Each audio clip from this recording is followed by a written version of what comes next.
अगर ये सीईटी पे फोकस करें तो 99 परसेंटाइल के ऊपर आसानी से जाएंगे। क्या ऐसे बच्चे ने सीईटी देना चाहिए कि नहीं देना चाहिए? मतलब जिस चीज़ की तैयारी कर रहे थे उसके ऊपर फोकस कर रहे थे, बोर्ड के ऊपर ध्यान नहीं दिया तो बोर्ड खराब हुआ। मैं जेडब्ल्यू वाला हूँ, बहुत अलग ईगो में है बच्चे, मैं सीईटी गीटी नहीं देना चाहता हूँ। बच्चों मैथ्स ऐसा सब्जेक्ट है ना कि भाई एक बार आपके दिमाग में घुसने लगी ना तो आप खुद एकदम उतावले हो जाओगे कि ज़्यादा से ज़्यादा क्वेश्चन करेंगे, नहीं तो आप इंजीनियर नहीं बन सकते। ऐसा लोगों ने बच्चों के दिमाग में डाल दिया, पेरेंट्स के दिमाग में डाल दिया। फॉर्म नहीं भरा है तो उनके लिए सीईटी सेल ने डेट एक्सटेंड कर चुके हैं। बोर्ड में हम करते हैं लॉन्ग मेथड होता है, बट सीईटी में बहुत सारे शॉर्टकट मेथड है, वो यूज करके आप कम टाइम में कर सकते हैं। फिर वो कोई भी कर्व का इक्वेशन दे दे, तरीका मुझे पता है। कौन से टॉपिक सबसे ज्यादा स्कोर करते हैं? आपका काम हो जाएगा, मैथ्स की वजह से आपका ओवरऑल परसेंटाइल भी ज़्यादा आएगा।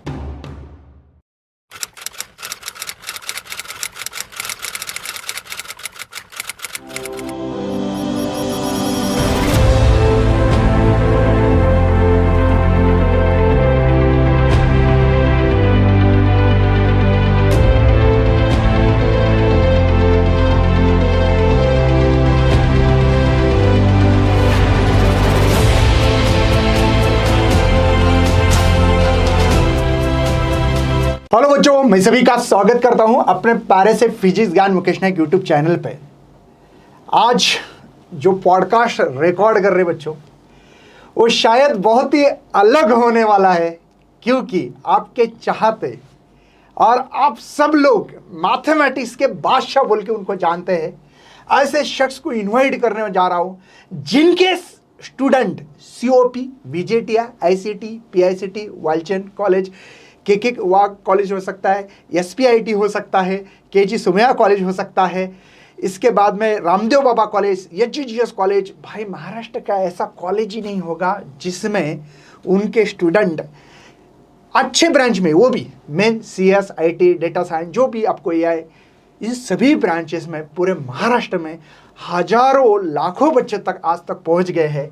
ऐसे शख्स को मैंने आज इन्वाइट किया है और मैं चाहता हूं कि इस बार मैथमेटिक्स जैसे सब्जेक्ट में भाई सीओपी, विजेटी, आईसीटी, पीआईसीटी में अगर आपको पहुंचना है तो मैथ्स बहुत इंपॉर्टेंट सब्जेक्ट होता है और इसमें आपको 100 आउट ऑफ 100 परसेंटाइल लेने के लिए क्या प्लान फॉलो करना पड़ेगा, ये बहुत जरूरी होता है। तो इसीलिए मैं सबसे पहले इन्वाइट करना चाहता हूं हमारे गेस्ट को, दिनेश सर। बहुत बहुत धन्यवाद सर, आपने मुझे मौका दिया और इस पॉडकास्ट में आपके साथ बहुत मज़ा आने वाला है। बच्चों के बहुत सारे क्वेरीज होती है चीज़ों को लेके, 12वीं अब हो गई है, मेन एग्ज़ाम ख़त्म हो गई है, तो बच्चे भी चाहते हैं कि आगे चल के सीईटी एग्ज़ाम देना, जेईई, नीट एग्ज़ाम आगे बढ़ना। तो देखते हैं, मैथ्स में जो भी होगा बेस्ट गाइड करने की कोशिश करूँगा।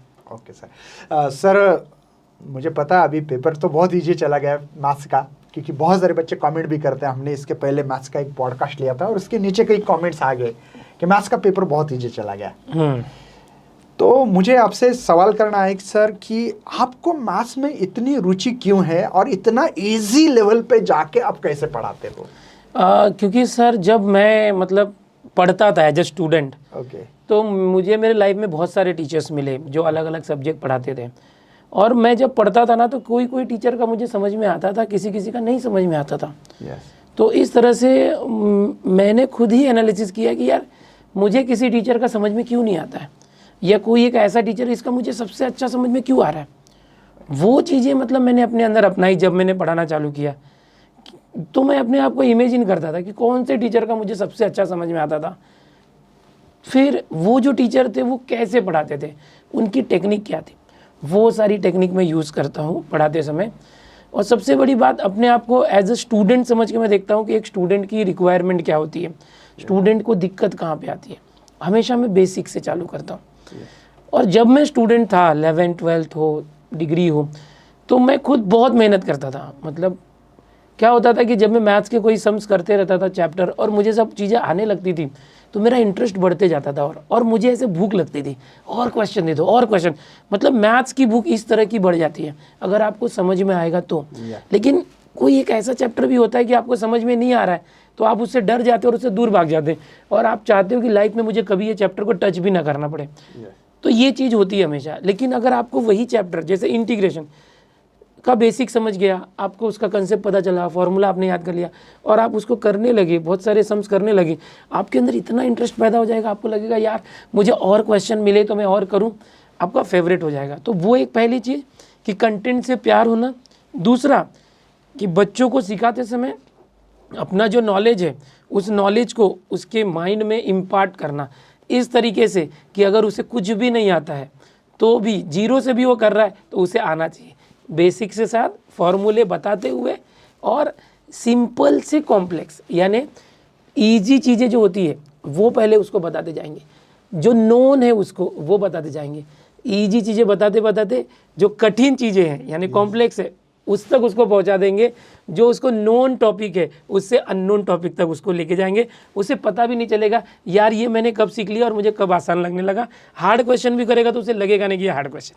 तो ये तरीका मैं अपनाता हूँ सर। और बच्चे सब जानते हैं कि भाई ये तो यूट्यूब के बादशाह है। एक नहीं सर, ये बच्चों का प्यार है। नहीं सर, एक्चुअल में देखा जाए तो आपके मैथ्स को सब्जेक्ट को है ना सर कि बायोलॉजी और है, जैसे बायोलॉजी ऑप्शन नीट में जाते हैं कुछ बच्चे JEE में। तो मेरा एक सवाल है सर, ये जो JEE वाले जो स्टूडेंट है, अब मैं ये बोल रहा नहीं किसी को मतलब अगेंस्ट में नहीं बोल रहा हूँ, लेकिन भाई मैं JEE वाला हूँ, बहुत अलग ईगो में है बच्चे, मैं CET GT नहीं देना चाहता हूँ। क्या CET चिल्लर चीज़ है यार, तो क्या ऐसे बच्चे ने CET देना चाहिए कि नहीं देना चाहिए? ये जो टॉपिक है बहुत इंपॉर्टेंट टॉपिक है, पूरे इंडिया में इस टॉपिक पे बात होनी चाहिए ऐसा मुझे लगता है। आजकल जो मार्केट है एजुकेशन का जिसको हम बोल सकते हैं उसे कमर्शियल कर दिया गया है। पहले ये सोशल था, एक सेवा भाव से सब करते थे, बट अब ये पूरा कमर्शियल हो चुका है। अब कमर्शियल जैसे कोचिंग इंडस्ट्री हो गई उससे रिलेटेड, तो इसमें सभी लोग क्या करते हैं कि बच्चों के माइंड में इम्पार्ट कर देते हैं कि अगर आप साइंस में जा रहे हैं तो या तो आपको डॉक्टर बनना है या इंजीनियर। डॉक्टर बनना है तो आपको नीट करना होगा, नीट के लिए कोचिंग लगानी होगी, बिना कोचिंग के कुछ होगा नहीं। अगर आपको साइंस में जा रहे हैं, इंजीनियर बनना है तो JEE ही करना है, JEE मेंस फिर एडवांस, नहीं तो आप इंजीनियर नहीं बन सकते। ऐसा लोगों ने बच्चों के दिमाग में डाल दिया और पेरेंट्स के दिमाग में डाल दिया। लेकिन बातें बहुत दूर दूर तक है। JEE मेंस और एडवांस ये IIT NITs में जाने के लिए होता है, लेकिन अगर बच्चों को महाराष्ट्र के अंदर एक किसी बड़े से बड़ा हो या एवरेज कॉलेज हो या छोटा कॉलेज हो उसमें इंजीनियरिंग करनी है तो इसकी ज़रूरत ही नहीं है, सीधा MST CT के थ्रू वो एडमिशन ले सकते हैं। ये एहसास उन बच्चों को तब होता है जब 12th के साथ साथ वो JEE की तैयारी करते रहते हैं साल भर और फिर JEE मेंस की एग्ज़ाम देते हैं। 2 अटेम्प्ट है और अटेम्प्ट ख़राब हो जाता है और बोर्ड पे भी उनको असर होता है, क्योंकि साल भर वो कोचिंग में और हर जगह JEE मेंस तैयारी कर रहे थे, 11वीं 12वीं, मतलब जिस चीज़ की तैयारी कर रहे थे उसके ऊपर फोकस कर रहे थे, बोर्ड के ऊपर ध्यान नहीं दिया तो बोर्ड ख़राब हुआ, बोर्ड का कंसेप्ट वीक हुआ। बाद में पता चला JEE मेंस के जो एग्ज़ाम्स बहुत टफ हो जाती है, कहीं ना कहीं कंपटीशन बहुत ज़्यादा है, निगेटिव मार्किंग है, वहाँ पे परसेंटाइल नहीं आ पाता। फिर फाइनली वो बच्चे CT में आते ही हैं सर, जैसे आप बोले कि JEE करते CT नहीं करते या करना चाहिए, वो मैक्सिमम बच्चे JEE मेंस देने वाले MST CT करते हैं, बट एक बार असफल होने के बाद जब वो JEE मेंस में असफल हो जाते तब वो CET करने आते हैं, लेकिन तब थोड़ा देर हो गया होता उनके लिए।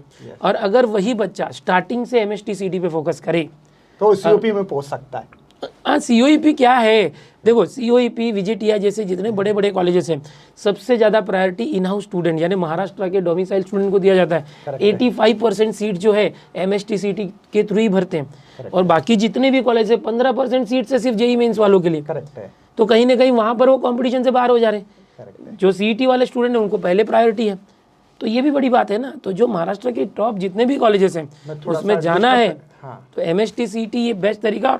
और जो बच्चे ये JEE मेंस में असफल हो रहे हैं, कम परसेंटाइल आ रहा है, अगर ये CT पे फोकस करें तो 99 परसेंटाइल के ऊपर आसानी से जाएंगे, क्योंकि इन्होंने साल भर पढ़ा भी होता है उस लेवल का। करेक्ट है। तो मैं एक सजेशन दूंगा अभी बोलिए ना बच्चों को। तो सर मेरा एक सजेशन ऐसा है कि अभी जिन बच्चों ने कुछ होते हैं, ज़्यादा नहीं हो गए, 1-2% भी हो सकते हैं, कि वो बच्चे ने जो JEE के एग्ज़ाम की तैयारी कर रहे हैं और उन्होंने फॉर्म नहीं भरा है, तो उनके लिए CET सेल ने डेट एक्सटेंड कर चुके हैं 28 फरवरी। तो मैं चाहता हूं कि उन बच्चों तक ये वीडियो पहुंचना भी बहुत जरूरी है। आप शेयर करो और उनको फॉर्म भरने के लिए बोलो। आपको लेट फीस है 500 रुपए, जैसे कि ओपन वाले हैं 1000 रुपए फीस है, तो 1500 लगेगी, 500 रुपए एक्स्ट्रा फीस। एक्चुअल में 15 तारीख लास्ट डेट था। हाँ, लेकिन एक्सटेंड हो चुका है अभी सर। तो विद लेट फाइन एक्सटेंड हुआ है, इसका फायदा लो अगर आपने नहीं किया, क्योंकि वही सारी चीजें यहाँ पर भी है। जेई मेंस में जो है वो सीटी में भी है, थोड़ा जेई मेंस में ज्यादा कंटेंट होता है, हाई लेवल होता है, क्वेश्चन कम होते हैं, टाइमिंग ज्यादा होता है। सीटी में क्वेश्चन 50 मैथ्स के होते हैं, फिजिक्स 50, केमिस्ट्री 50, टाइमिंग कम होता है, यानी क्वेश्चन ज़्यादा होते हैं बट निगेटिव मार्किंग नहीं, और यहीं से काम बन जाता है। करेक्ट है सर। शुरुआत करते कुछ सवाल बच्चों की भी है, बोलिए। ये तो आपने खुद के सवाल थे। सवाल ये है सर, एमएसटी सीईटी में गणित की तैयारी कैसे करनी चाहिए, क्योंकि बेसिक सवाल है। और अभी क्या है सर, हमको, मुझे सभी को पता है कि महाराष्ट्र के बच्चे क्या करते हैं सर, साल भर बहुत इंजॉय करते हैं, बहुत सारे फेस्टिवल्स आते हैं महाराष्ट्र में, है ना, और इंजॉय करते करते पढ़ाई नहीं सर, सब बच्चे नहीं एंजॉय करते, कुछ बच्चे सीरियसली पढ़ाई भी करते हैं, लेकिन मैक्सिमम बच्चे जो है लास्ट मोमेंट पे ही जगते हैं। तो ऐसे बच्चों को भी आपको सजेशन देना है। देखिए सर, मैथ्स ऐसा सब्जेक्ट है ना कि जैसे मैंने अभी स्टार्टिंग में बताया कि भाई एक बार आपके दिमाग में घुसने लगी ना तो आप खुद एकदम उतावले हो जाओगे कि ज़्यादा से ज़्यादा क्वेश्चन करेंगे, भूख लग जाएगी उसकी, इंटरेस्ट आने लगेगा। बट आप उससे डर गए ना तो फिर कर नहीं पाओगे, आप उससे दूर हो जाओगे, आप उससे डरोगे हमेशा। तो डरना नहीं है, फेस करना है, पहली बात तो। दूसरी बात, आपने महाराष्ट्र स्टेट बोर्ड का जो बोर्ड एग्ज़ाम दिया है, आपने देखा मैथ्स का पेपर बोर्ड में बहुत आसान होता है, बट सीटी में थोड़ा डिफ़िकल्ट होता है। अब जेई मेंस की जो डिफ़िकल्टी लेवल है वो एमएसटी सीटी में ला दिया है इन्होंने, बट कंटेंट तो महाराष्ट्र स्टेट बोर्ड का ही है। जो स्टेट बोर्ड की हमारी टेक्स्ट बुक है बाल भारती की, जो आप 12th में पढ़ते थे, वही बुक है, टॉपिक वही है। तो मैथ्स में क्या होता है ना कि सर टॉपिक्स इंपॉर्टेंट होते हैं, फॉर्मूलेज इंपॉर्टेंट है, कोई सम है उस सम को सॉल्व करने का तरीका इंपॉर्टेंट है। जैसे अगर मैं बात करूँ एप्लीकेशन ऑफ डेरिवेटिव के अंदर, हमें बोला इक्वेशन ऑफ टेंजेंट निकालो, तो बच्चे को ये पता होना चाहिए कि इक्वेशन ऑफ टेंजेंट निकालने के लिए दिए हुए कर्व का जो इक्वेशन है उसका डेरिवेटिव निकालना है, वो हमें स्लोप देगा, और मुझे टेंजेंट का इक्वेशन निकालने के लिए y minus y1 equal to slope m bracket x minus x1 ये होगा। फिर वो कोई भी कर्व का इक्वेशन दे दे, तरीका मुझे पता है तो मैं उस सम को सॉल्व कर लूँगा, ठीक है। लेकिन बोर्ड में जब यही क्वेश्चन आता है थोड़ा ईजी लेवल आता है, वही क्वेश्चन जब सीटी में आता है उसकी डिफ़िकल्टी लेवल बढ़ा देते हैं कि आंसर जल्दी से नहीं मिलेगा, थोड़ा सा धड़पड़ करना पड़ेगा। तो उसमें क्या होता है, टाइम चला जाता है। 50 क्वेश्चन करने होते हैं 90 मिनट में, जेई में का कम क्वेश्चन होते हैं 90 मिनट में, सीटी में 50 क्वेश्चन होते हैं। तो यहाँ पर आपको स्पीड बढ़ानी पड़ती है पहले तो, यानी मैथ्स आप करोगे, मैथ्स का नॉलेज लेना है, बट नॉलेज लेने के बाद उसके अंदर इतनी एक्सपर्टीज़ आपको करनी पड़ेगी, यानी प्रैक्टिस करना पड़ेगा कि वो फट सॉल्व हो जाए। बोर्ड में हम करते हैं लॉन्ग मेथड होता है, बट सीटी में बहुत सारे शॉर्टकट्स मेथड है, तो वो यूज़ करके आप कम टाइम में कर सकते हैं। तो ये जो मैथ्स है इसको करने के लिए सबसे ज़्यादा 50% वेटेज है। बोर्ड की जो टेक्स्ट बुक और टेक्स्ट बुक के सारे मेथड जो आपने बोर्ड के लिए यूज़ किए थे वही अपनाना है, और ज़्यादा से ज़्यादा एमसीक्यू की प्रैक्टिस करनी है और पीवाईक्यूज़, आपका काम हो जाएगा। मैथ्स की वजह से आपका ओवरऑल परसेंटाइल भी ज़्यादा आएगा।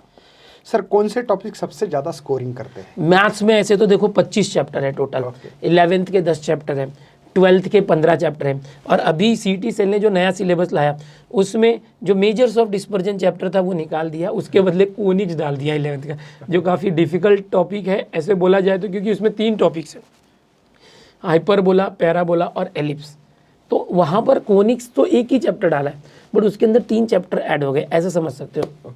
आने वाला एक ही क्वेश्चन है, यानी टोटल 25 चैप्टर होते हैं सर, 11th के 10 चैप्टर, और हर 10 चैप्टर में से हर चैप्टर में से एक क्वेश्चन, यानी 10 चैप्टर से 10 क्वेश्चन आएंगे, 20%। और जो 12th के 15 चैप्टर है उसमें से 40 क्वेश्चन आएंगे।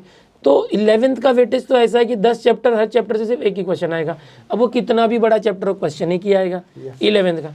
बट 12th के कुछ चैप्टर्स ऐसे हैं जैसे लॉजिक है, मैट्राइसिस है, एलपीपी है, ये छोटे छोटे चैप्टर्स, इसमें से 2 क्वेश्चन आएगा लॉजिक मैट्राइसिस जैसे कोई चैप्टर में से, एलपीपी में से एक चैप्टर एक क्वेश्चन आ गया, बाइनोमियल डिस्ट्रीब्यूशन छोटा चैप्टर एक क्वेश्चन आ गया। बट कुछ चैप्टर बड़े होते हैं, वेक्टर, लाइन प्लेन, इंटीग्रेशन, ऐसे जो बड़े बड़े चैप्टर्स हैं उसमें से 4-4, 5-5 क्वेश्चन भी आते हैं, और एक क्वेश्चन मैथ्स में 2 मार्क का होता है। और सबसे बड़ा प्रॉब्लम क्या है सर पता है, कि यहाँ पर बोर्ड एग्जाम जो स्टेट बोर्ड में है, बहुत से बच्चे स्टार्टिंग से पढ़ते नहीं, लास्ट मोमेंट में बहुत सारे चैप्टर ऑप्शन में छोड़ देते हैं, और उसका उन्हें नुकसान होता है। सीटी में ऑप्शन नहीं है, 50 ही क्वेश्चन आएंगे, बोर्ड में कैसे 12 में से 8 क्वेश्चन करो, ऑप्शन है, सीटी में ऑप्शन नहीं, 50 में से 50 क्वेश्चन करना, नहीं आ रहा तो गया 2 मार्क्स। तो यहाँ पर आपको ऑप्शन नहीं है, तो आपको सारे चैप्टर पढ़ने पड़ते हैं। अगर आप बोलोगे नहीं सर मैं 2 चैप्टर नहीं पढ़ूँ, तो वो 2 चैप्टर का वेटेज मार्क भूल ही जाओ, वो अटेम्प्ट ही नहीं कर पाओगे या तो तुक्का मारोगे। तो सबसे बड़ा प्रॉब्लम ये होता है कि वेटेज की जैसे बात करें, कुछ चैप्टर्स में से 3-3 क्वेश्चन, 4-4, 5-5 क्वेश्चन आते हैं 12th के, कुछ चैप्टर छोटे वहाँ से 1 या 2 क्वेश्चन आते हैं, और 11th के जो चैप्टर्स है उसमें से 1-1 क्वेश्चन आता है। इसीलिए मेरा हमेशा से सजेशन रहता है कि आप कोई चैप्टर ऑप्शन में मत छोड़ो, मैथ्स 1 भी पूरा करो, मैथ्स 2 भी पूरा करो। अब कोई बोलेगा कि सर लाइफ में कहाँ काम आएगा ये सब, तो बच्चा अगर पहले तो यहाँ पर 12th में आपने बोर्ड एग्जाम के लिए यूज़ किया, दूसरा सीटी में वो काम आने वाला है, तीसरा आप जब इंजीनियरिंग जैसे डिग्री में जाते हो, प्रोफेशनल मैक्सिमम बच्चे उसमें जाते हैं, तो वहाँ पर यही सारी मैथ्स जो है वो काम आती है। मेरा एक स्टूडेंट था सर पहले, वो 12th में उसने बहुत तैयारी किया ऑफलाइन में जब मैं पढ़ाता था, लेकिन उसको मैथ्स में 100 का टारगेट था बट 85 आ गया, 15 मार्क्स उसके कट गए और बहुत रोया था उस दिनों। ये काफ़ी पुरानी है, 7-8 साल पुरानी बात बता रहा हूँ। और फिर उसने कहा सर मैं 100 में से 100 का टारगेट रखा था बट 85 आ गया, मैंने बहुत मेहनत की थी, इंटीग्रेशन डेरिवेटिव सब आता था सर, बट पता नहीं कैसे मार्क्स कट गए, कुछ मिस्टेक हो गया। मैंने बोला कोई बात नहीं बेटा, जो ये 12th के मार्क्स से तू लेकर तूने सीखा वो वेस्ट नहीं होगा। फिर वो आगे चल के उसने इंजीनियरिंग में एडमिशन लिया पनवेल के अंदर, नई मुंबई में पनवेल है, वहाँ पर पिल्ले कॉलेज ऑफ इंजीनियरिंग है, वहाँ पर उसने एडमिशन लिया और फर्स्ट ईयर इंजीनियरिंग में ही उसने टॉप किया वहाँ पर, यानी पूरे 10 पॉइंटर रहा है। और मुझे आया मिलने के लिए, सर मैं टॉप किया हूँ, फर्स्ट रैंक लाया हूँ, पूरे पॉइंटर्स आए। मैंने बोला कैसे? बोले सर आप लोगों ने जो 12th में सिखाया था वही चीज़ें यहाँ पर है, और मैथ्स में पूरे आउट ऑफ मार्क आए हैं मेरे, और मैं मैथ्स का टॉपर हूँ वहाँ पर, तो वही सारी चीज़ें डेरिवेटिव इंटीग्रेशन थे। 12th में कुछ तो मिस्टेक की वजह से मार्क्स हट गया, बट यहाँ पर मैं एकदम मतलब मुझे सारी चीज़ें वही याद आती है और वही चीज़ें एडवांस है, तो मैं आउट ऑफ लेकर आया। तो ये जो एग्जाम्पल इसलिए दिया मैंने कि आपको कहीं ना कहीं जो चीज़ें काम आएगी।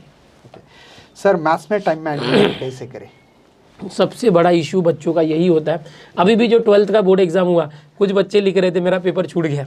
मैंने उनको बताया था कि भाई जो चीज़ें हार्ड लग रही है, जो चीज़ें लेंथी है, उसको छोड़ दो, पहले जो आपको अच्छे से आता है वो करो, जब हो जाए तब डिफ़िकल्ट क्वेश्चन जो है लेंथी उसके पीछे पढ़ो, ऑप्शन मत करो। ये सारी चीज़ें मैंने समझाई थी, बट फिर भी कुछ बच्चे हैं जिनके क्वेश्चन छूट गए। सीटी में क्या होता है, ऑप्शन तो है ही नहीं। अब सीटी में जो क्वेश्चन पेपर आएगा उसमें 50 क्वेश्चन मैथ्स के होते हैं, उसमें कुछ इस तरह से डिस्ट्रीब्यूशन होता है कि 15 क्वेश्चन सर डिफ़िकल्टी लेवल के होते हैं, करेक्ट है, और 15 क्वेश्चन आसान होते हैं, और 20 क्वेश्चन जो होंगे वो मॉडरेट लेवल होंगे। अच्छा, तो होता क्या है कि कोई कोई बच्चे जब क्वेश्चन करते हैं तो डिफ़िकल्ट क्वेश्चन के पीछे पड़ जाते हैं। अब डिफ़िकल्ट क्वेश्चन को करने में उनका टाइम वेस्ट हो जाता है, जबकि 90 मिनट में 50 क्वेश्चन करने, तो 1.5 से 2 मिनट में एक क्वेश्चन होना चाहिए, ऐसा टारगेट रखना पड़ता है। ओके, कोई ईजी क्वेश्चन है तो 1 मिनट के अंदर भी हो जाएगा, डिफ़िकल्ट क्वेश्चन को 4-5 मिनट लग सकते हैं। तो इसीलिए टाइम को मैनेज करना है, स्पीड बरकरार रखनी है। उसके लिए जो आपको समझ में आ रहा है कि ये लेंथी थोड़ा सा है और मुझे इसको टाइम लगेगा, उसको स्किप करके रखो, और जो इजी लग रहे हैं पहले वो पट कर लो, मॉडरेट लेवल कर लो। 50 में से 35 क्वेश्चन आपके ऐसे हो जाएंगे इजी और मॉडरेट, उतना भी किया ना तो भी 90 परसेंटाइल के ऊपर पहुंच जाते हो। अच्छा। और फिर जो डिफिकल्ट लेवल के 15 क्वेश्चन आपको उसके अंदर दिखेंगे, देख के ही आपको पता चलेगा आपने तैयारी की होगी, तो उसमें से वो 15 में से अगर आप 5 क्वेश्चन भी कर लेते हो, सही हो जाते हैं, तो आप 97, 98, 99 परसेंटाइल के ऊपर चले जाओगे। क्योंकि ये नहीं है कि आपके 50 में से 50 क्वेश्चन सही हो गए तो ही आपको 99 प्लस मिलेगा। आपके 50 क्वेश्चन है मैथ्स के, अगर 40 भी सही हो गए या उसके ऊपर, वो बोनस है, तो भी आप पहुंच जाते हो 99 परसेंटाइल के ऊपर। तो ये तरीका है। मतलब सबसे मेन सर का कहना है कि भाई आप लोगों का है ना, पहले ये देखो कि मैं कम समय में कितने न्यूमेरिकल कर सकता हूँ, इजी क्वेश्चन और मॉडरेट लेवल, और मॉडरेट लेवल उसमें भी देखना है कि भाई 1 मिनट मतलब जैसे कि 70 सेकंड में कर सकता 90 सेकेंड हो गया या 1 मिनट हो गया, 1.5 मिनट, 2 मिनट, वो जल्दी करना है। जो आपको टफ लगते है उसको पहले ही छोड़ दो, बाद में 15 पे भी जब आते हो ना, तब वो 15 में से भी आपको 4-5 देखना है कि भाई मैं इसको फटाक से कर सकता हूँ, बाद में टाइम मिला तो उसको करना है। आप कोई क्वेश्चन कर रहे हो और करते करते आपको लग रहा है यार थोड़ा डिफिकल्ट और लेंथी जा रहा है, छोड़ दो वहीं पे। अगर लग रहा है कि यार ये 2 मिनट से ऊपर हो गया और भी तुरंत श्योरिटी नहीं है कि आंसर आएगा कि नहीं, उस क्वेश्चन की वजह से 4-5 क्वेश्चन बिगड़ जाएंगे, और इससे डिप्रेशन भी आता है, उसमें प्रेशर भी आ सकता है, उस समय हमारा जो स्पीड है उसमें कहीं ना कहीं बैरियर भी आ सकता है, तो उस पर ध्यान रखना है कि भाई बैरियर ना आ जाए। और अगर समझो आपने 50 में से 35 ईजी और मॉडरेट क्वेश्चन कर लिए, 4-5 डिफिकल्ट कर लिए, बच गए 10 क्वेश्चन नहीं बन रहे, टाइम भी नहीं बचा है, अगर तो आप बाद में तुक्का स्ट्रेटेजी यूज कर सकते हो सीटी में।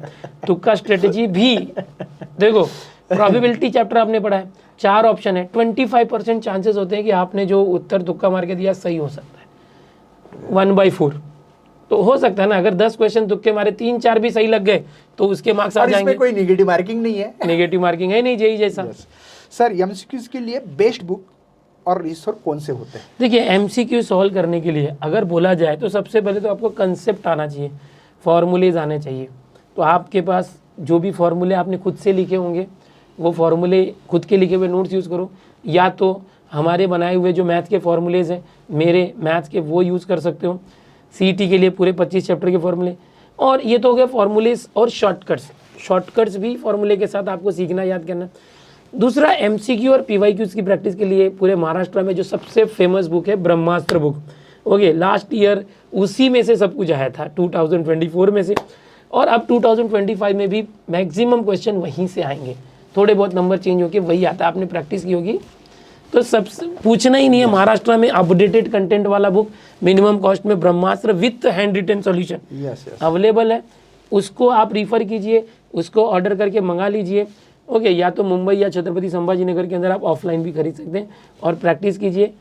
सबसे बेहतरीन बुक यही है, उससे बेहतर कोई और बुक नहीं होगी। और इससे क्या मिलता है आपको? आपकी स्पीड बढ़ती है। जैसे कि कोई बच्चा एक क्वेश्चंस को 2 मिनट लगा रहा है, अगर उसकी स्पीड इतनी हो जाती है उससे, क्योंकि आप 21, 22, 23, 24 के क्वेश्चन सॉल्व कर रहे हो, जो क्वेश्चंस के लिए 1.5 मिनट लग रहा है वो 1 मिनट में कर सकते हो। इसका कारण क्या है? क्योंकि आपने प्रैक्टिस बहुत की, कॉन्फिडेंस बहुत सर मैं बता रहा हूँ, आज एक क्वेश्चन आया था मैथ्स के बोर्ड एग्जाम में, मीन एंड वेरिएंस 12 and 18 दिया है, ये बाइनोमियल डिस्ट्रीब्यूशन चैप्टर का क्वेश्चन था, 2 मार्क। और ये सेम क्वेश्चन मैंने कल मेरे महा रिवीजन में कराया था।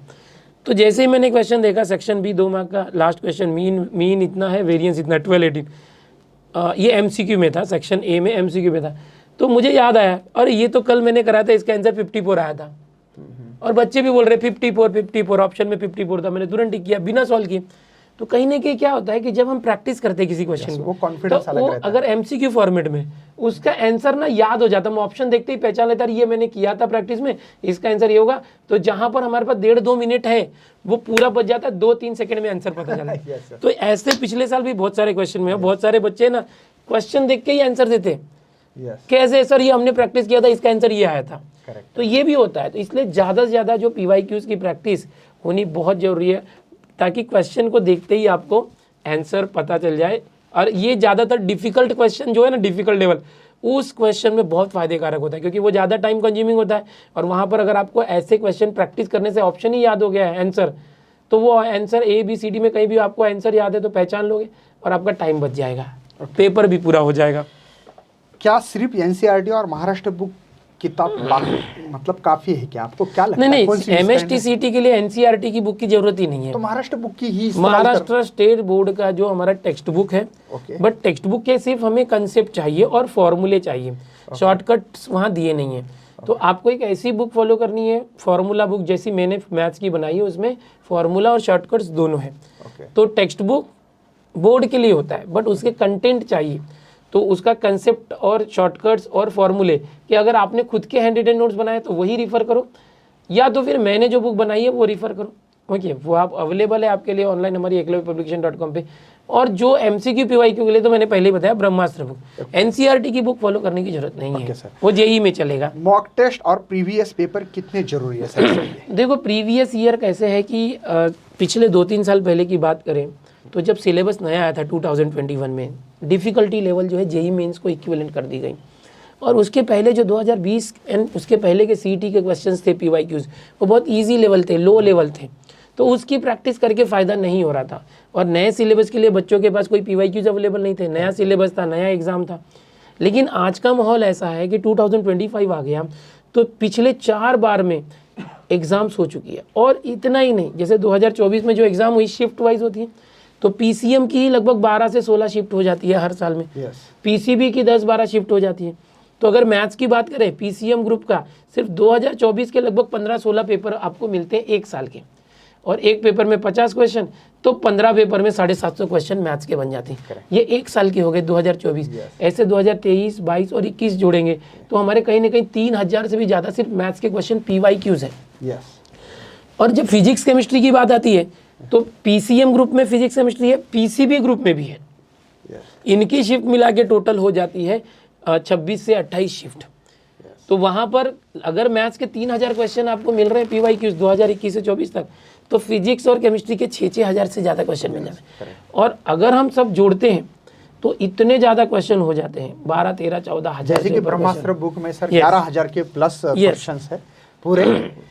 तो वो जब हम जोड़ते हैं और अगर उतना भी प्रैक्टिस कर ले तो वो बहुत हो जाता है। इसलिए जो आपने PYQ पूछा ये बहुत जरूरी है। मैं आपको एक और बात बताता हूँ। अभी जैसे बोर्ड एग्जाम हो गई 2025 की, तो बोर्ड एग्जाम में मैथ्स के अंदर सेक्शन डी पूरा का पूरा PYQs था। वरदान बुक जो हमारी है उसमें से आया था, और सेक्शन BC में से भी मैक्सिमम क्वेश्चन वहीं से था, PYQs ही थे। 2024 की जो CT एग्जाम हुई थी उसमें मैक्सिमम क्वेश्चन 2023 और 22 के रिपीट हुए थे। मोस्ट रिपीटेड क्वेश्चन ब्रह्मास्त्र में दिया हुआ है, वहाँ से अगर बच्चे रिफर करेंगे तो उन्हें पता चलेगा कि बहुत सारे क्वेश्चन 2022, 23 के 24 में रिपीट हुए, और अब 25 में भी वही होने वाला है, क्योंकि जो CT सेल का डेटाबेस भी तो लिमिटेड है। तो 2025 के भी टेस्ट में ऐसे ही होगा कि अब कंटेंट भी आपके पास ज़्यादा है। 2024 के इतने सारे क्वेश्चन थे, 2023 और 22 आपके एग्जाम में सिर्फ 50 क्वेश्चन मैथ्स के आएंगे। CT सेल के क्वेश्चन बैंक में कितने सारे क्वेश्चन है, उसमें से सिर्फ 50 उठाने वाले, तो कहीं ना कहीं वहीं से रैंडम उठेगा। या तो जो क्वेश्चन आता है वो JEE के PYQs होते हैं पुराने 2018-17 के, 2019-20 के, तो JEE मेंस के जो PYQs है वो भी उठा के डालते हैं लोग। इसलिए मैं यूट्यूब पे सर JEE मेंस की PYQ सीरीज लेता हूँ CET के लिए। इस साल भी लाऊंगा मैं, पिछले साल भी लिया था, उसके पहले भी लिया था, और उसमें से कई क्वेश्चन सीधे CET में आए थे। यानी जो 15 डिफिकल्टी लेवल के क्वेश्चन मैंने बताए मैथ्स में होते हैं वो JEE मेंस के PYQ से उठाते हैं, ताकि ये डिफिकल्टी यहाँ ज़्यादा लगे। तो वो बच्चों को फ़ायदा मिलता है मेरे यूट्यूब सीरीज से, जिसमें JEE मेंस की PYQ सीरीज में लेता हूँ। ओके, तो ये सारी चीज़ें हैं जिसका फ़ायदा आप लेके कर सकते हो। PYQs बहुत जरूरी है सर प्रैक्टिस करना। दूसरा मॉक टेस्ट भी आपने पूछा, मॉक टेस्ट भी बहुत जरूरी है। सिर्फ पढ़ना ये जरूरी नहीं होता। अब देखो बोर्ड एग्जाम में आप बच्चों ने क्या गलती की, मैं आपको बताता हूँ। बोर्ड एग्जाम के दौरान आपके पास छुट्टियाँ थी, छुट्टियों मतलब 2-3 दिन की छुट्टी, 1 दिन की छुट्टी, जो भी थी, आप लोग सिर्फ यूट्यूब के लेक्चर देखते रह गए लास्ट मोमेंट पे। बट क्या आपने सेल्फ स्टडी किया? क्या आपने अपने आप को चेक किया? बोर्ड एग्जाम के 1 दिन पहले या उस दिन खुद से प्रैक्टिस ज़्यादा जरूरी होती है। आज मैथ्स का पेपर था, मुझे बहुत सारे कमेंट बच्चे कर रहे थे कि पेपर बहुत अच्छा गया, बट कुछ बच्चे ऐसे कमेंट कर रहे थे, मेरे आज के रिव्यू वाले में टॉप कमेंट है कि सर पेपर बहुत ईजी था, मुझे क्वेश्चन देके सब समझ में आ रहा था कैसे करना है, लेकिन मैं भूल गया, सब लिख नहीं पाया, मैं सब ब्लैंक हो गया। इस तरह के क्वेश्चन भी है। तो मैंने सोचा कि इसका रीज़न क्या है, कि बच्चा बोल रहा है कि सर मुझे क्वेश्चन देख के सब याद आ रहा था कि ये आपने बताया हुआ था, बट मैं कर नहीं पाया।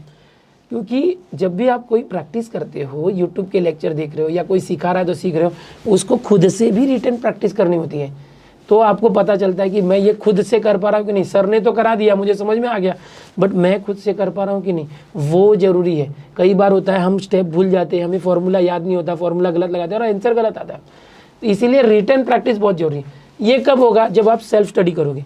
मॉक टेस्ट एक ऐसा जरिया होता है, जब आप तैयारी करते हो, तैयारी करने के बाद जब मॉक टेस्ट देते हो, तब आपको पता चलता है कि आपको क्या आ रहा है, क्या नहीं आ रहा है, और आप अपने आप को परख पाते हो कि मैं कितने क्वेश्चन मुझसे हो रहे हैं और मैं किस लेवल पे हूँ। तो मॉक टेस्ट का बहुत बड़ा रोल है, वो जरूर ज़्यादा से ज़्यादा मॉक टेस्ट आप लोग अपीयर करना। फास्ट कैलकुलेशन के लिए कौन सा तरीका यूज़ कर सकते हैं? ये बहुत इंपॉर्टेंट है हमें CET एग्ज़ाम को लेकर और JEE मेंस के लिए भी। कई बार क्या होता है, हमने बोर्ड की तैयारी की होती है तो हमें एक प्रॉपर सीक्वेंस में तरीका पता होता है कि कोई क्वेश्चन है उसको स्टेप बाय स्टेप कैसे सॉल्व करना है, लेकिन वो CET में अगर अप्लाई करेंगे बोर्ड मेथड तो आपका पेपर छूट जाएगा, क्योंकि एक क्वेश्चन करने में 5 से 10 मिनट लग जाएंगे और उतना टाइम होता नहीं है। तो CET के क्वेश्चन सॉल्व करने के लिए बहुत सारे ऐसे चैप्टर्स के बहुत सारे जो टॉपिक है वो शॉर्टकट से सॉल्व होते हैं। तो हर चैप्टर के अंदर शॉर्टकट नहीं होंगे, बट मैक्सिमम टॉपिक्स के लिए शॉर्टकट्स होते हैं, वो आपको फॉर्मूले के साथ अलॉन्ग विथ याद रखना है। अगर आप शॉर्टकट, थोड़े कभी कभी शॉर्टकट्स लेंथी होते हैं फॉर्मूले, बट उसकी आप प्रैक्टिस करते हो, उस शॉर्टकट के बेस पर 2 से 4 एग्जाम्पल 5 एग्जाम्पल करते हो तो वो शॉर्टकट याद हो जाता है, और उसका इस्तेमाल एग्जाम में डायरेक्ट करोगे तो जो क्वेश्चन सॉल्व करने में 10 से 15 मिनट लग सकते हैं, 8 मिनट लग सकते हैं, वो आप 10 से 20 सेकेंड में भी निकाल सकते हो। तो शॉर्टकट्स बहुत यूज़फुल है कम टाइम में फास्ट कैलकुलेशन करने के लिए। तो आप जब भी फॉर्मूलेज याद करोगे ना, तो उन चैप्टर में जो भी अवेलेबल शॉर्टकट्स है, सबके लिए तो शॉर्टकट अवेलेबल नहीं होते, बट जो भी अवेलेबल है वो भी याद करना आपके लिए बहुत यूज़फुल होगा। क्या अभी तो पता है कि सर एग्ज़ाम ख़त्म हो चुकी है बोर्ड की और इस समय थोड़ा सा एग्ज़ाम जल्दी है, तो लगभग मुझे लगता है कि 1.5 महीना है अपने पास, 45 दिन पकड़ते हैं, 45 डेज है, और इसमें हम लोगों को 99% ला सकते क्या इस समय? देखो होता क्या है कि कई बच्चे साल भर पढ़ाई करते हैं सीईटी के लिए। कुछ बच्चे तो लास्ट ईयर जो लास्ट मंथ पे जगह थे बट अच्छे परसेंटाइल नहीं लाए तो ड्रॉप कर लिए, ड्रॉपर बन गए और वो साल भर तैयारी करें। बट जो एक कॉम्पिटिटिव माहौल चाहिए, ओके, वो साल भर वो थोड़ा थोड़ा ही पढ़ते हैं। ओके, कॉम्पिटिटिव माहौल जैसा एकदम अंगार लगा के नहीं पढ़ते। जो असली पढ़ाई होती है ना एग्जाम के पहले ही होती है। आपने बोर्ड के लिए भी तैयारी किया होगा, साल भर जो आपने मेहनत नहीं की थी लास्ट के 15-20 दिन 1 महीने में किया होगा। तो यही सीन सीईटी में भी है। सीईटी में भी जिसने साल भर किया वो तो किया ही है, बट ये जो लास्ट के 1.5 महीने, इसमें अगर आपने दिल लगा के फुल फोकस करके मेहनत कर ली तो कैसे नहीं हो पाएगा। देखो बोर्ड एग्जाम के पहले थोड़ा सा सर दुविधा होता है, बच्चे कंफ्यूज रहते हैं कि सीईटी और बोर्ड साथ में कैसे मैनेज करूं, और उस चक्कर में ना तो बोर्ड अच्छे से हो रहा है, सीईटी नहीं अच्छे से हो रहा है, उसमें कॉलेज भी जाना है, प्रैक्टिकल भी करना है, कोचिंग भी जाना है, तो बहुत सारे प्रपंचों में फंसे होते हैं बच्चे। बट एक अच्छा बढ़िया ये है कि बोर्ड एग्जाम खत्म हो गई है, मेजर सब्जेक्ट्स, अब उसके बाद फुल टाइम है, फुल टाइम सिर्फ सीईटी पे फोकस कर सकता है, फुल डे। तो लास्ट के 1.5 महीने में भी वो 99 परसेंटाइल के ऊपर ला सकता है, ला सकता है, ला सकता है। अच्छा, मतलब ये तो खुशखबरी है और मुझे लग रहा है कि अगर सर को फॉलो करेंगे तो 100% लाते हैं। नहीं, बिल्कुल बिल्कुल लाते ही है। हर साल देखता हूँ कि कितने सारे बच्चे सर के बैनर लगता है, बैनर मतलब इन द सेंस ऑफ जो यूट्यूब पे टॉपर्स की लिस्ट बनती है, टॉपर की लिस्ट बनती है, उसमें 98 वालों को जगह ही नहीं मिलती है। 99 के नीचे थोड़ा भी नीचे रहा 98.99 है, उसको भी जगह नहीं है, क्योंकि उसके ऊपर ही इतने बच्चे हैं ना, कितना दिखाएंगे। जैसे बोर्ड में भी 12वीं के पिछले साल 7 बच्चे 100 में से 100 आए थे, फिर 99 वालों की इतनी लंबी लिस्ट थी, तो जो 98, 97, 96 है वो कई बार कंप्लेंट करते सर आपके जो लिस्ट में मेरा नाम क्यों नहीं दिखाते हो आप लोग। तो बोला लिस्ट इतनी लंबी है कि तुम तक पहुंचते पहुंचते हमारा टाइम ज़्यादा हो जाता है। तो होता है ऐसा, ला सकते हो। मुझे तो इस साल ऐसा लग रहा है जैसे मैं आपका लाइव देख रहा था सर, और लाइव में बहुत सारे बच्चे पेपर बहुत ईजी गया, पेपर बहुत ईजी गया, तो इस साल 99 वाले को भी नंबर नहीं मिलेगा उस लिस्ट में। नहीं मिलेगा 100 में से 100 ऐसा उस नहीं, मतलब बस थोड़ा केस उम्मीद कर रहा हूं करते मैं। हैं। देखो सर बच्चों के लिए काम करते हैं और हमेशा हर एक टीचर चाहता है कि मेरा बच्चा आउट ऑफ मार्क्स लाए, मैक्सिमम मार्क्स लाए, बच्चे भी वही चाहते हैं। जब दोनों जन की थिंकिंग मैच होती है तो सफलता जरूर मिलती है। तो हम ये कामना करते हैं कि जो हमें फॉलो करने वाले बच्चे हैं 100 में से 100 मैक्सिमम आए। अगर किसी का बैड लक हो तो 1 ही 2 मार्क कटे, 99, 98 तक उसको मिल जाए कम से कम, क्योंकि कहीं ना कहीं गलती तो ढूंढ लेता है सर एग्जामिनर, आपका गलती ढूंढ के मार्क्स काटे। क्योंकि एक होता है ऐसा, पेपर चेक करने वाले को सूचना दी गई होती है कि आउट ऑफ मार्क्स नहीं देना है। अगर आप दे रहे हो तो देखो, अगर उसने कुछ गलती की तो का मार्क्स कट करो। मैं थोड़ा सा डिस्टर्ब करूंगा सर। बोलिए ना सर। जैसे कि एग्जामिनर ने अगर 100 में से 100 दे दिए, समझो उसकी 80 में से 80 दिया, हाँ तो वही 100 में, हम तो 100 में पकड़ेंगे। वो पेपर जाता है मॉडरेटर के पास, तो मॉडरेटर बहुत अच्छे चेक करता है। अगर मॉडरेटर से भी गलती से कुछ रह गया और उसको 100 में से 100 डाल दिए तो वो जाता है चिप मॉडरेटर के पास। मतलब देखो 3 पेन होते हैं, उसके ऊपर चलते हैं। पहला पेन चलता है रेड, दूसरा चलता है ब्लैक पेन, तीसरा चलता है ग्रीन पेन। हाँ, तो ग्रीन पेन वाले जो होते हैं ना वो बहुत खतरनाक होते हैं सर। वो कोशिश करेंगे, टीम होती है। हाँ। वो अकेला भी नहीं करता, वो खुद की टीम एक फॉर्म करता है, और वो फॉर्म करने के बाद है ना वो खुद चेक करता है, दूसरे को भी बोलता है, तीसरे को भी बोलता है, चौथे को बोलता है, 5-5 लोग भी चेक कर सकते सर। फिर भी बच्चे ला रहे हैं ना 100 में से 100, तो मतलब बहुत से बच्चे ऐसे जिन्होंने गलती नहीं की है। यस, बट बहुत से बच्चे सोचे 100 में से 100 लाने, बट 99, 98 आता है क्योंकि उनकी गलती पकड़ लेते हैं। यस, तो यस, तो सर इसके बाद में नेक्स्ट सवाल है, कॉमन मिस्टेक जो स्टूडेंट को अवॉइड करनी चाहिए तो कैसे कर सकता है? कॉमन मिस्टेक ये है ना, सबसे पहला मिस्टेक ये है कि बच्चे मॉक टेस्ट नहीं देते, अपने आप को चेक नहीं करते और जाके सीधा एग्जाम में बैठ जाते हैं। और वो आर पार की एग्जाम होती है, एक ही बार होने वाली है साल भर में। वहाँ जाके पता चलता है कि जो उसकी स्पीड कम है, वो 90 मिनट में 50 क्वेश्चन नहीं कर पा रहा है, 20-30 क्वेश्चन किया कि टाइम खत्म हो जाता है। वो एक बड़ी बात होती है। ओके, दूसरा अगर कॉमन मिस्टेक की बात करें तो बच्चे क्या करते हैं कि स्टार्टिंग में लूज रहते हैं और जब एग्जाम के कुछ दिन पहले ही जागते हैं। पहले ही जग जाओ ना यार, अभी जग जाओ, अभी जग जाओ, अभी से करो, नहीं तो बाद में जो मेहनत आप 10 दिन में करते हो वो तब एहसास होता है यार काश मैंने पहले चालू किया होता तो मैं और अच्छा कर पाता। तो वो एहसास अब भी लेके आओ, ये आपकी कॉमन मिस्टेक है। दूसरा, बहुत सारे बच्चे मैथ्स करते हैं, फिर केमिस्ट्री और फिजिक्स में से कोई एक सब्जेक्ट अगर कमज़ोर है तो उसको थोड़ा कम आंकते हैं।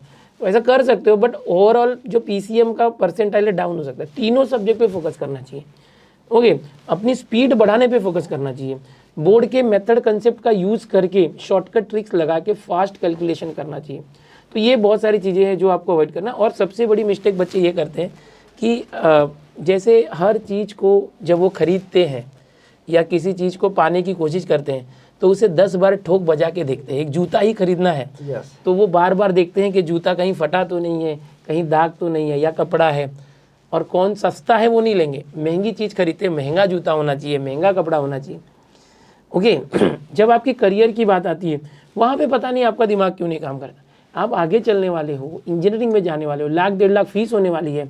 अगर आपका अच्छा परसेंटाइल आता है, TFWS में एडमिशन होता है, आपकी ट्यूशन फीस बचेगी, आपको स्कॉलरशिप मिलेगा, आपको बेस्ट कॉलेज में जाने मिलेगा परसेंटाइल बढ़ने से। और उसके लिए जब आप कोर्सेज सेलेक्ट करते हो तो कहीं ऑफलाइन कोचिंग लगाते हो या ऑनलाइन लगाते हो, तो उसमें आप कंपेयर करते हो कि कहीं पे 2,000 की चीज़ है, कहीं 20,000 की चीज़ है, तो कहीं पे 500 की चीज़ है।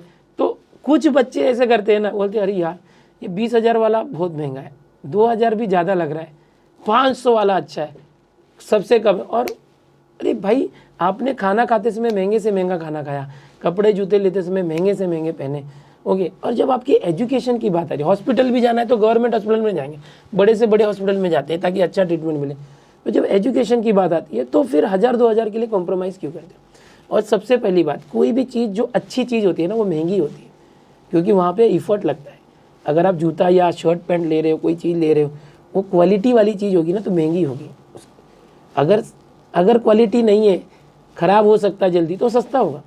वैसे ही एजुकेशन में भी होता है।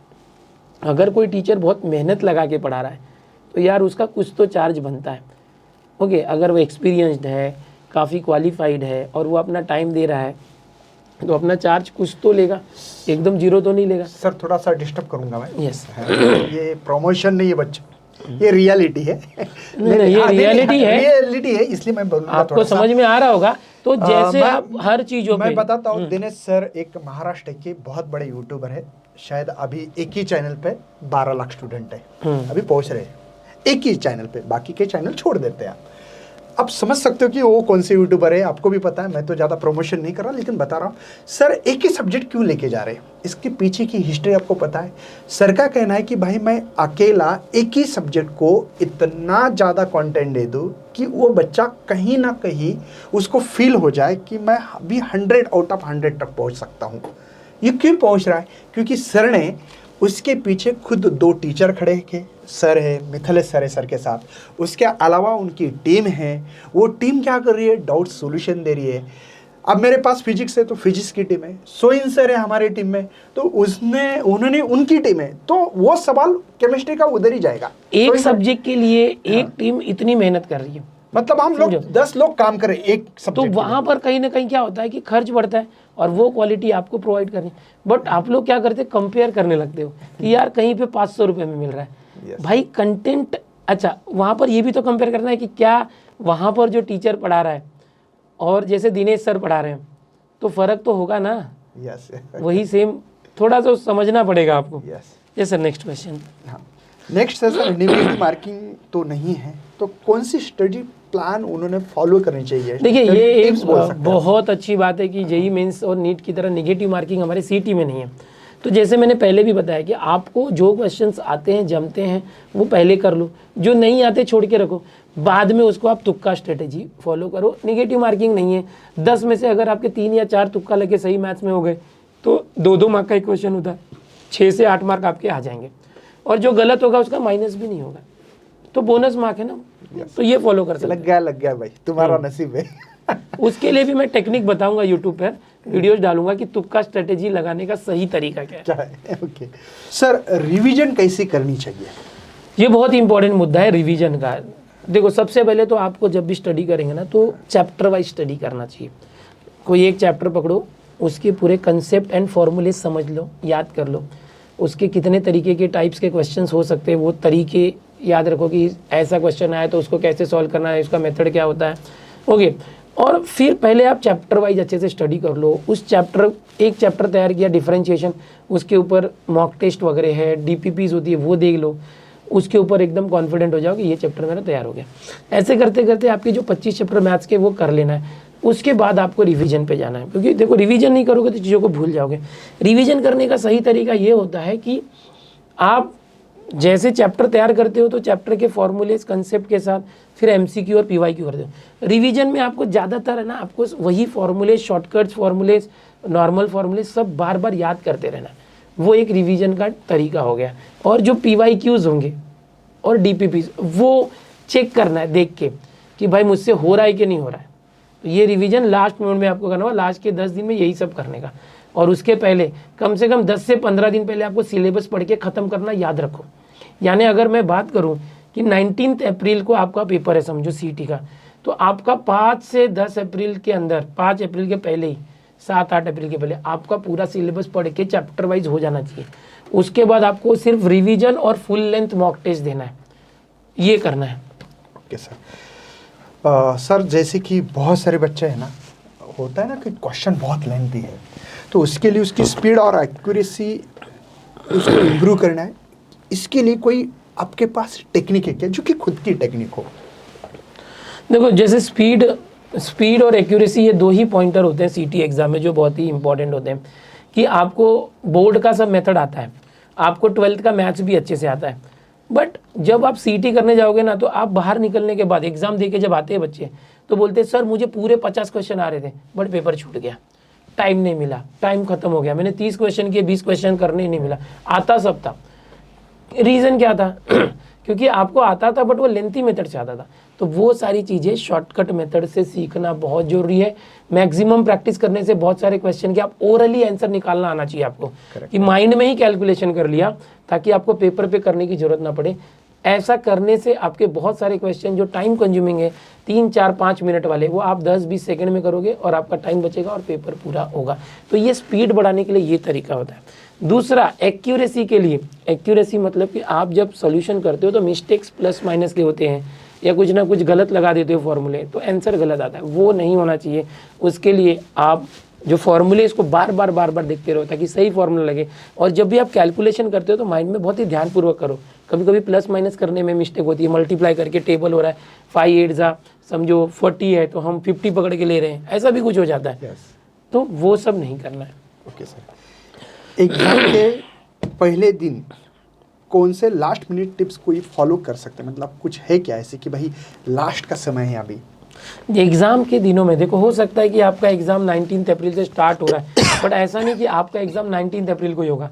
10 दिन तक एग्ज़ाम चलेगी, 10-12 दिन तक, 6, 7, 8 दिन, हर दिन में 2 बार एग्ज़ाम होती है। आपका समझो हॉल टिकट जो एडमिट कार्ड आया उस पर लिखा है 24 अप्रैल, यानी कि आपके पास पीछे 19, 20, 21, 22 को एग्ज़ाम हो चुकी है। आपके कुछ और दोस्त हैं उनकी एग्ज़ाम्स हो चुकी है, उनके पेपर्स जो है उसकी एनालिसिस आपको देखनी चाहिए कि भाई 19 अप्रैल को शिफ्ट 1 में कौन कौन से एग्ज़ाम आए थे, शिफ्ट 2 में कौन से एग्ज़ाम आए थे, फिर 20 अप्रैल को आपको आपकी एग्ज़ाम के पहले जितनी एग्ज़ाम्स उस 2-3 दिन के अंदर हुई है, 4-5 दिन के अंदर, उसकी शिफ्ट एनालिसिस देखनी चाहिए, उसमें कैसे क्वेश्चन आए और उसकी प्रैक्टिस करनी चाहिए। वैसे ही क्वेश्चन आपके इसमें भी बनेंगे।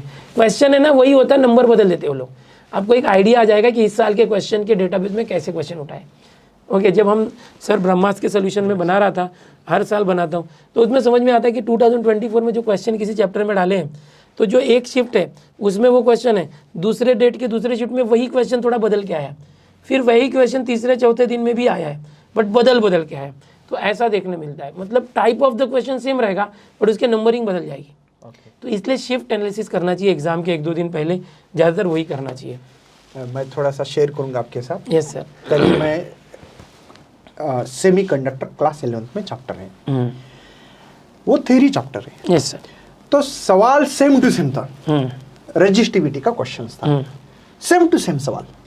तो ऐसे मैंने देखा कि यार बहुत सारे सवाल ऐसे कि एज इट इज सवाल, बस फर्क ये है कि 3 दिन पहले जो शिफ्ट थी वही चौथे दिन के शिफ्ट में वही क्वेश्चंस आ गए बहुत सारे। मतलब मुझे तो ये फील हुआ था कि जो 17 समझो अप्रैल को एग्जाम है और 25 अप्रैल को एग्जाम होगी, तो उसमें से 7-8 क्वेश्चन 10 तक क्वेश्चन ऐसे रिपीट सिमिलर है, similar as it is with number. तो मैं फिजिक्स में सिर्फ हुआ है, मैथ्स में भी होता है कुछ, कभी कभी सेम आता है बट नंबर बदलता है। नहीं, यहाँ पे थ्योरी क्वेश्चन जो है ना वो एज इट इज आ गए। अच्छा, थियरी में तो क्या बदलेंगे नहीं। तो मैं सजेशन देना चाहता हूँ कि पहले जो लास्ट वाले का पेपर है ना तो वो समझना नसीब वाला है कि सबकी शिफ्ट एनालिसिस देखते जाएगा, शिफ्ट एनालिसिस करो, उसमें पता लगेगा कि भाई उसमें से अपने 2-4 वो तो बोनस मार्क है ना सर। वो तो आपकी जब एग्जाम होने वाली है उसके पहले जिनकी एग्जाम होते जा रही है 1-2 दिन पहले, 3 दिन पहले, उनका शिफ्ट एनालिसिस हम बताते हैं यूट्यूब पे। उनका पेपर होने के बाद जो भी क्वेश्चन बच्चे भेजते हैं और हम यूट्यूब पे सॉल्व कराते हैं, लास्ट ईयर भी कराया था उसके पहले भी। तो वो आपको देख के समझना है कि कैसे कैसे क्वेश्चन आ रहे हैं। अब आप किससे मांगोगे तो उसको याद नहीं रहेगा, बट हम लोग कलेक्ट करते हैं क्वेश्चन, तो वो आपको फायदेकारक होगा।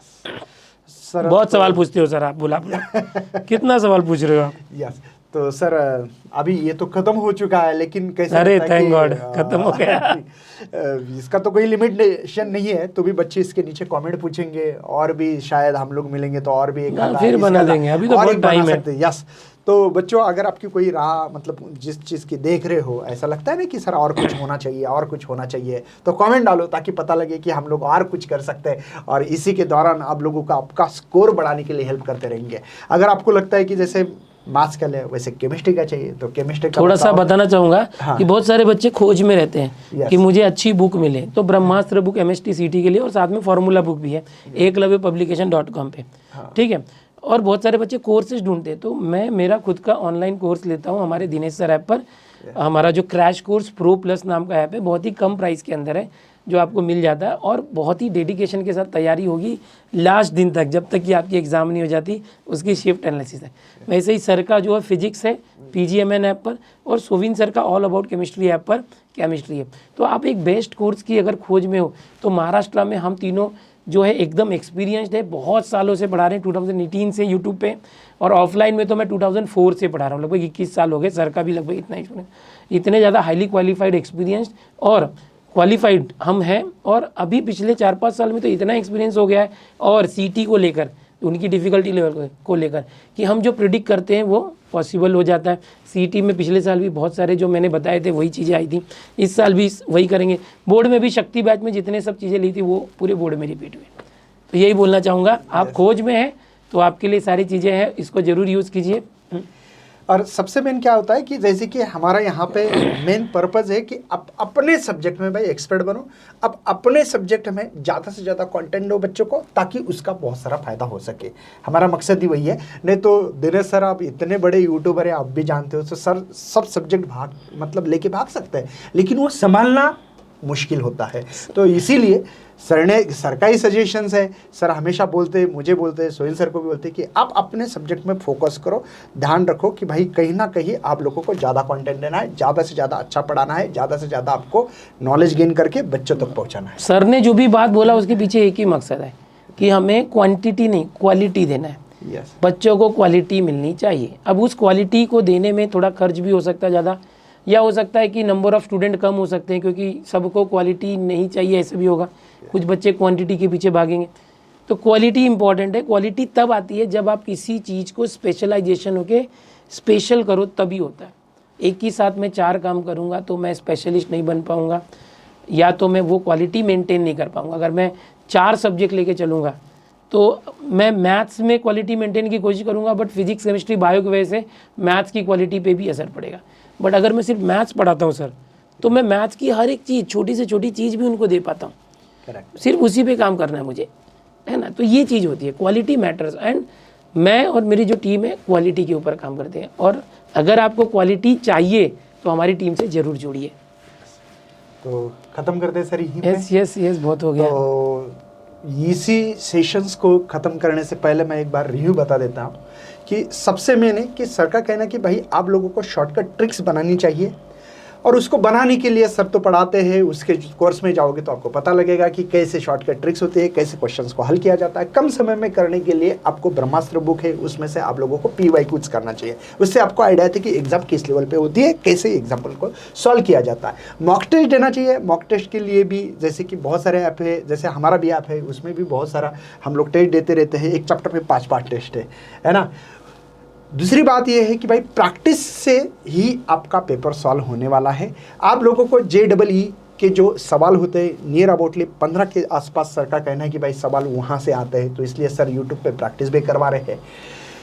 और सबसे मेन ये है कि आपको फार्मूला विथ कॉन्सेप्ट के साथ और विथ ट्रिक्स के साथ याद करना चाहिए। सर ने हैंडमेड खुद के फार्मूलेज बना के रखे हैं ताकि बच्चों को तुरंत याद हो जाए। तो ये लेवल पे अगर आप लोग पढ़ाई करते हो तो 100% आपकी बार, मैं तो बोलूँगा 100 परसेंटाइल के पार। 100 परसेंटाइल भी आ सकता, पॉसिबल है, पॉसिबल है। मतलब ये कोई प्रमोशन नहीं है। 200 में से 150 मार्क आता है तो भी 99 प्लस हो जाता है। यस करेक्ट है। 150 के आसपास आए, ऐसा नहीं कि 200 में से 200 लाना या 190, 200 में से 150 प्लस लाओ, 150, 160, 140, 170 के बीच में लाओ, आ जाएगा 99%। तो यही करते हैं, खत्म। मिलते हैं ऐसे सेशन में, तब तक करते हैं बाय। जय हिंद, जय भारत। चैनल पे आए हो तो मेरी तरफ से एक रिक्वेस्ट है, इस चैनल को सब्सक्राइब कर लो, वीडियो को लाइक करके अपने दोस्तों में शेयर जरूर करना।